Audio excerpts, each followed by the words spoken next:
In this video I am talking about those mysterious P, A, S and M modes in your camera.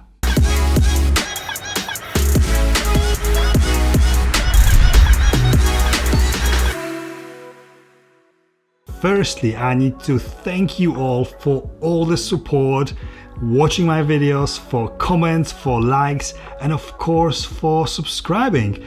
We have just reached another huge milestone here on this channel of 2,000 subscribers. It's just unbelievable. Thank you so much. And if you are here for the first time and you like this kind of content, please consider subscribing. I hear this question quite a lot, quite often. What settings should I use, or what settings are best for this kind of photo? Well, there is no right or wrong answer to these questions because the settings are different in all kind of different situations. But there are a few simple things that you can learn to make the process of choosing your camera settings a little bit much easier. So in this video I am going to cover what are the mysterious P, S, A and of course M options on pretty much every single DSLR or mirrorless camera out there, and explain to you how the exposure triangle works, so choosing the right settings for the right situation will become your second nature. The auto setting of your camera is the first and obvious option for pretty much every starting up photographer. But once you take few photos, you're going to discover that in many situations the auto setting is very limiting and it doesn't deliver the results you want. Firstly, you need to know what the exposure triangle is. Exposure triangle are three main camera settings which every camera has, and they all affect each other when changed and how your photos look. And they are the aperture, the shutter speed and the ISO. The shutter speed is the time in which the photo is actually taken, the time the shutter opens and closes to capture the photo. Faster shutter speed will freeze action in your photos and slower shutter speed will blur motion. And that includes your hand and camera shake movement when you are taking that photo.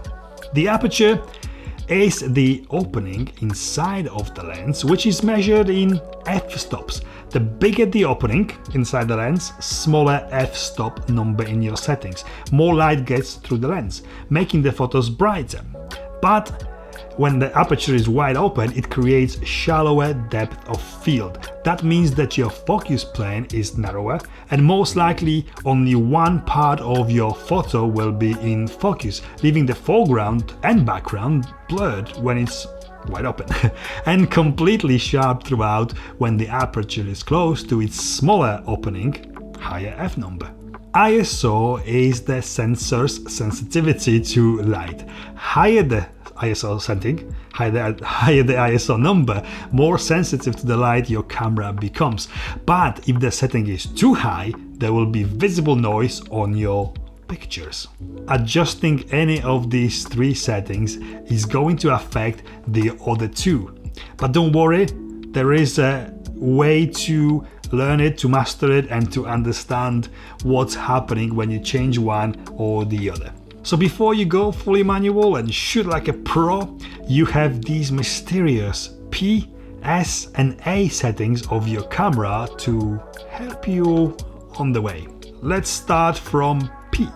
No, it doesn't mean Pro mode, it stands for Programmed Auto. This actually works great, but I recommend setting your ISO to automatic and limiting your ISO range. Don't go to very high auto ISO or you might get very unpredictable results. I'll explain ISO a little bit more later in this video. The P mode is an automatic combination of shutter speed and the aperture settings together in pairs. So by usually rotating the wheel in the back of the camera, but don't quote me, every camera is slightly different, you have to find which wheel on your camera changes the settings. Then you can change the aperture and shutter together. The camera will set the right aperture and shutter speed for the available light, and you can control the brightness with the exposure compensation dial if your camera has got one. It is kind of glorified auto mode and pretty handy if you want to grab few quick shots without fiddling with all the settings independently. A mode means aperture priority. This is great semi-automatic setting where you choose the aperture, the opening of the lens, and the camera will set correct shutter speed to go with that wide opening of the lens. All you need to do is decide what effect you want from your photo.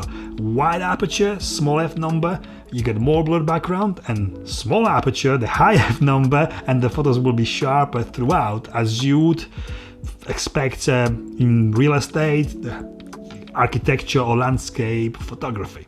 S mode, the shutter priority mode. Just like the aperture priority mode, in this instance the shutter is adjustable, so you can change the shutter speed manually and camera will match correct aperture, the f-stop, for you automatically. Shutter speed is responsible for two particular things: changing the brightness of your photo and creating dramatic effects by either freezing action or blurring motion.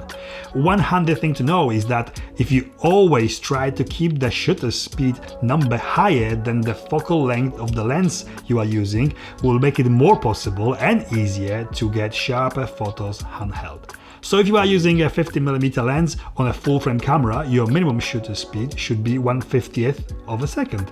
Bear in mind that Micro Four Thirds and APS-C cameras have got smaller sensors and the focal length of the lens is higher than the number printed on the actual lens. So the 50mm is not 50mm.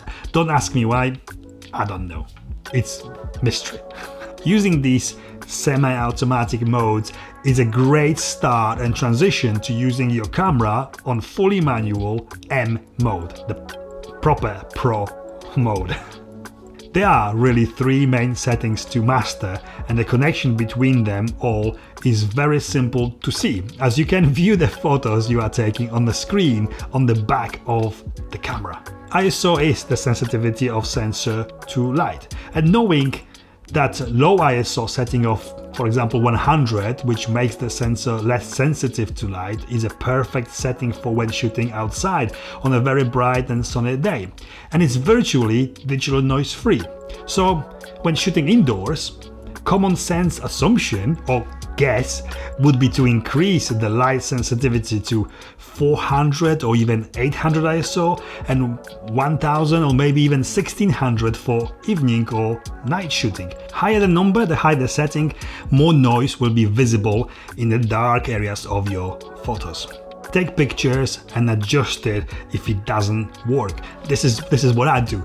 More you guess your ISO, better your guessing will become. And you can always check and make sure it's not too bright, not too dark, or not too noisy.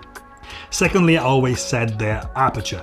When I shoot with wide aperture lens like 50mm f1.4 for example, and I want really blurred background separating my subject from the background, I'd set my aperture to f1.4, wide opening. Smaller f number. Wider the lens opening, more bokeh. If I want everything to be sharp from the front to back of the photo, I'll set the aperture to f8, higher number, smaller opening. And then at the end, I'll decide on the shutter speed. This will change as I shoot. This comes much easier with experience, but you can start anywhere in the safe zone. So 1/50th for 50mm lens on full frame camera and take the photo. Check it on the back of the camera, and if it is too bright, decide what needs adjusting. Turn ISO down if you can. That will always make pictures look smoother and less noisy. If it is already on the lowest setting, you can increase the shutter speed. So you can go from 1/50th to 125th of the second, which will make your camera take a photo quicker and allow less light in, making the picture a little darker and so on. Also, if you need to freeze movement in your photos, you should go with a faster shutter speed, like 1/1000th of a second or maybe even faster. That will make your photos darker because the camera is allowing less light in the less time. So you will need to adjust one or both of the other settings to compensate. The best way to master all this is by practice. Taking another photo doesn't cost you anything, and you can always analyze each setting to achieve the results you want. We all have a luxury of these LCD screens, so we not only can see the photo, but also all the settings the photo was taken with. So adjusting one setting at the time, taking another photo and seeing the difference instantly is a great way to learn how ISO, shutter speed or aperture changes affect your pictures. It's that simple. And this is it from me. I hope you've enjoyed this video. If you did, give me a thumbs up. If you enjoyed this kind of content from me, the cameras, lenses, reviews, tutorials, please consider subscribing. And thank you for watching, and I'll see you next time when I'll be reviewing rather large lens. Terrible ISO. Evil ISO. Do I sound like a robot? That was one long and very intense video. Auto cue is scrolling slowly. Very, very slowly. I feel like I've been talking a lot and I need a break now. My voice is going. My voice is actually going. So, see you next time.